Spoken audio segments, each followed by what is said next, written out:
Wer ist Fan auf Facebook? Das ist super. Wer hat keine Hasen gesehen? Eine wieder runter? Wer hat 2 Rücken gesehen? Wer hat Friendship geguckt? Wer hat What a Man gesehen?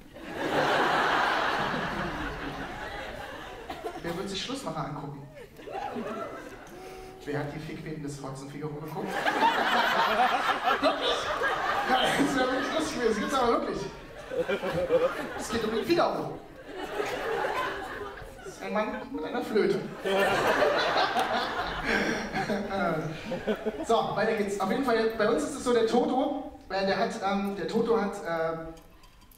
also es sind 2 Konstellationen von Männern. Ich bin ein Typ, der kann keine Nähe zulassen. Und Toto ist ein Mann, der braucht sehr viel Nähe, sehr viel Zuneigung, der ist einfach Haptiker. Der muss immer dran sein, der will nicht wegstoßen, denn der kann auch einfach nicht wirklich alleine schlafen. Und deswegen, Toto baut richtig Scheiße, ich brauche ihn irgendwie, das könnt ihr relativ alles sehen. Und Toto bleibt jetzt bei mir zu Hause und will bei mir schlafen im Bett. Und kommt so rein und sagt, ey Paul, sag mal, darf ich bei dir schlafen? Und ich sage, nein. Er so, also ich bin nicht schwul, wenn es deiner Entscheidung mir helfen könnte, sage ich, nein, es waren 10 bis 100, ich bin schon bei 6.432. Komm, jetzt hau ab, ey, trink ein Bier oder so.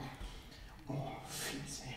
Dann geht er so raus und, ja, ich schlafe sehr ruhig weiter, mir geht's gut, die Welt ist in Ordnung. Und der folgende Clip, ja, was danach passiert, seht ihr jetzt.